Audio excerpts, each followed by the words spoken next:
Some bonsai are valued higher than houses. Not because they are big. Not because they are rare in nature. And not because they are easy to replace. To many people, this sounds absurd. Why would anyone pay that much for a tree? Especially one that fits on a table? But in the world of bonsai, price is rarely about size. It's about something far less visible.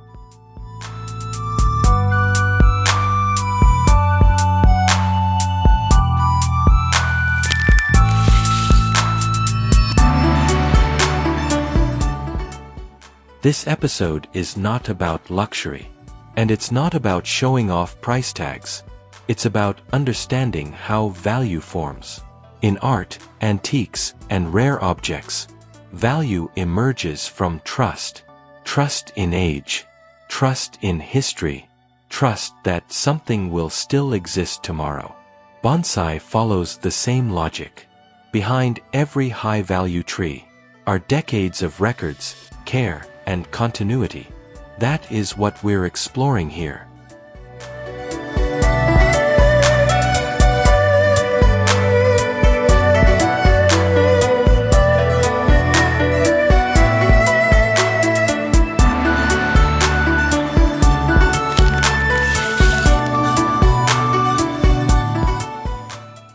As you watch, consider this. People don't pay for trees. They pay for certainty. Certainty that time has already tested something, and that it has endured. But not every bonsai can offer that certainty. And that's where the real story of value begins.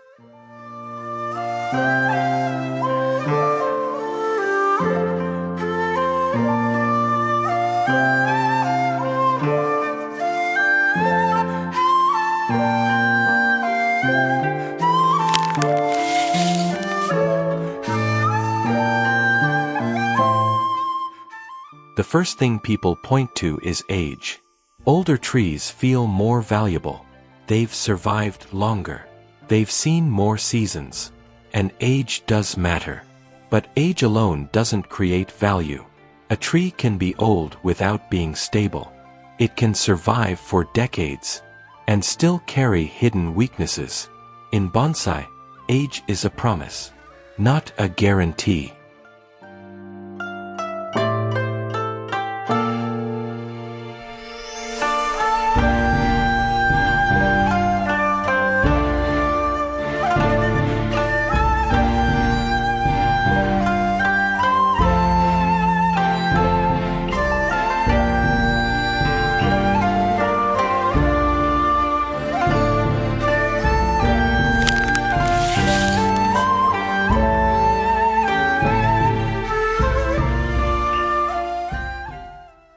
Beauty is the second assumption.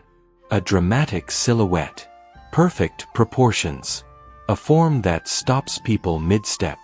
But beauty is immediate. Value unfolds slowly.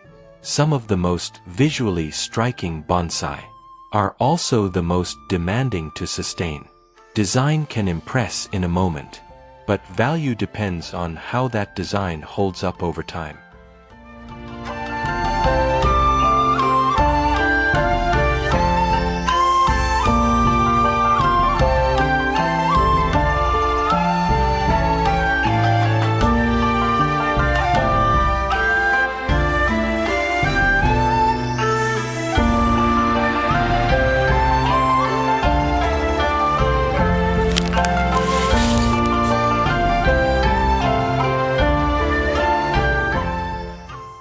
Others point to rarity, uncommon species, or exceptional technical skill.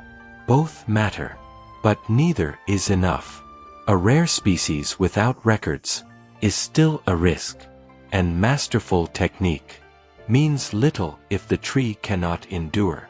Beyond its maker, in the highest tier of bonsai, value isn't assigned to difficulty, it's assigned to reliability.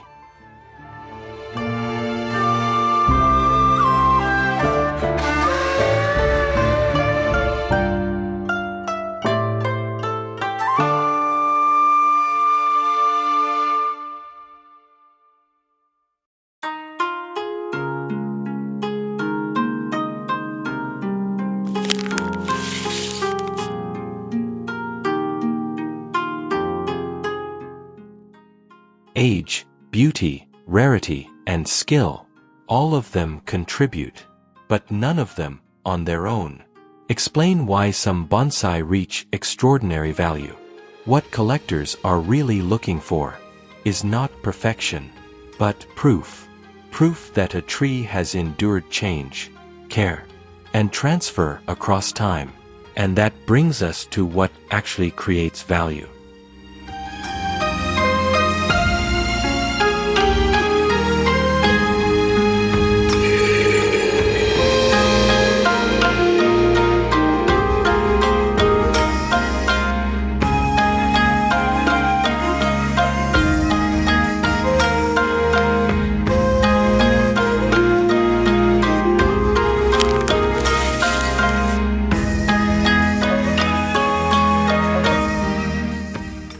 In the world of high-value objects, history matters as much as the object itself.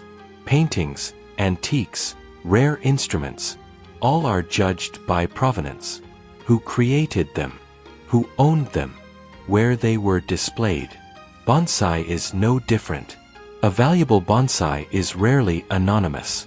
Its story is documented through caretakers, exhibitions, and institutions. This history reduces uncertainty, and in any serious market, certainty is what people pay for.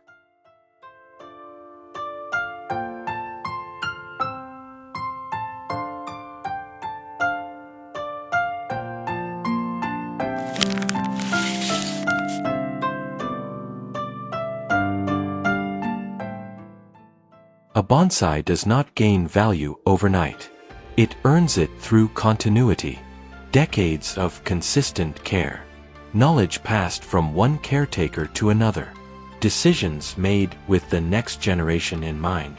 This continuity is rare. Most trees are shaped for the present. Few are maintained for a future. The original artist will never see. But that long-term thinking is exactly what transforms a tree into a cultural asset.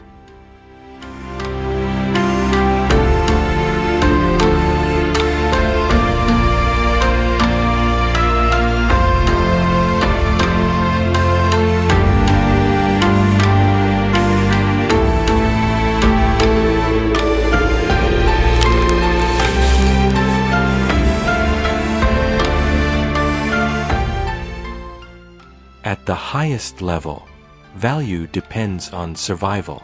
Not survival for a few seasons, but across decades of change. Climate shifts, different caretakers, different environments. A bonsai that endures these transitions demonstrates something rare: stability under pressure. That record, often quiet, often uncelebrated, is what ultimately separates a beautiful tree from a valuable one.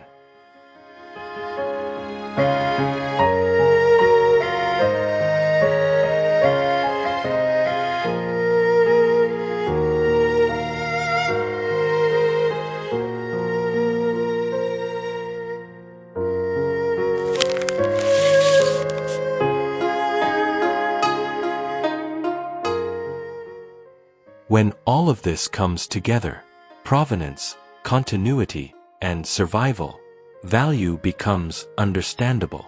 It's no longer about rarity or prestige. It's about trust in the future.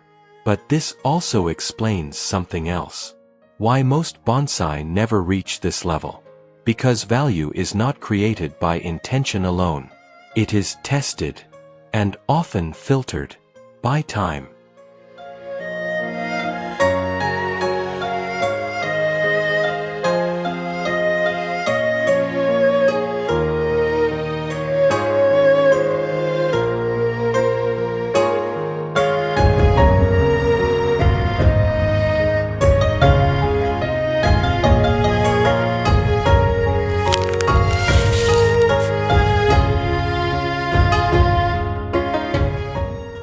Most bonsai never reach extraordinary value, because beauty and endurance are not the same thing. A tree can look complete, balanced, even mature, while still being fragile beneath the surface. Endurance demands consistency over time, and time is unforgiving. What holds together today may quietly unravel tomorrow.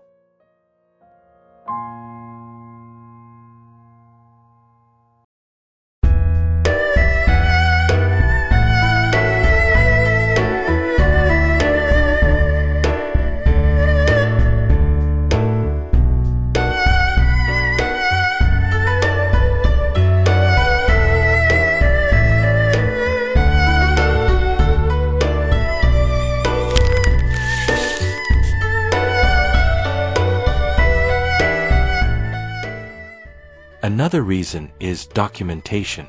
High-value bonsai carry records, care logs, exhibition history, and lineage. Most trees do not. Without records, trust erodes. Buyers hesitate. Institutions pause.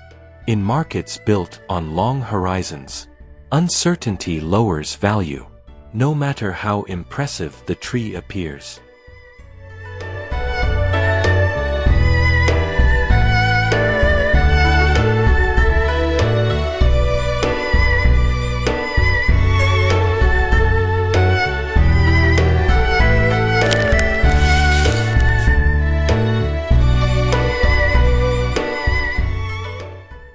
There is also a biological ceiling. Some designs push trees close to their limits. They demand constant intervention and leave little margin for error. Even with skill, biology accumulates costs over time. When those costs surface, value declines quietly, often before anyone notices.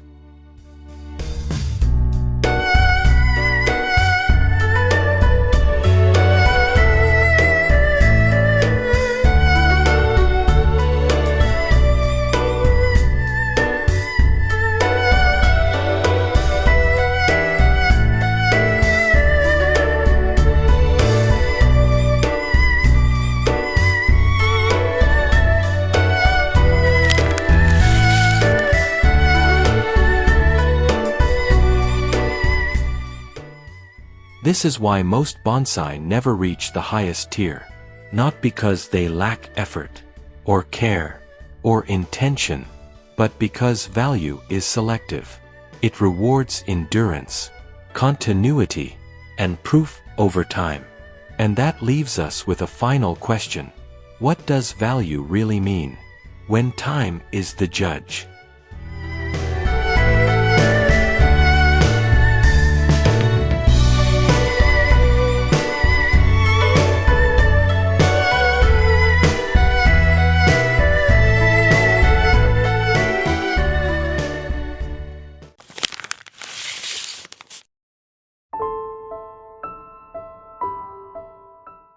In the end, bonsai teaches a simple lesson.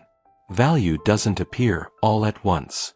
It accumulates, not through display, but through survival. Time exposes every shortcut. It amplifies every good decision. And it quietly erases what cannot endure. In bonsai, nothing is proven at the moment of creation. Everything is proven later.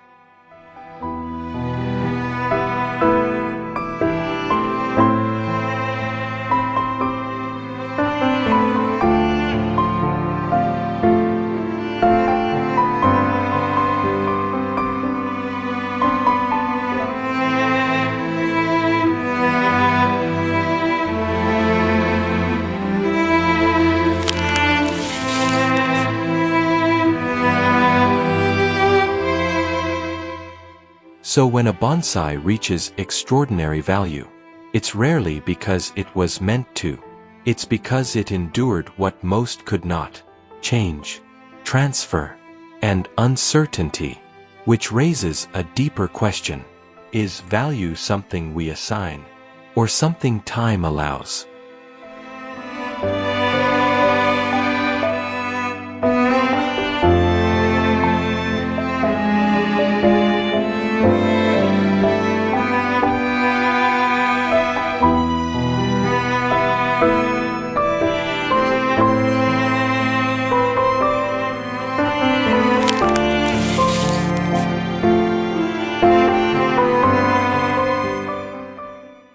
the next episode, we step away from price and look directly at endurance.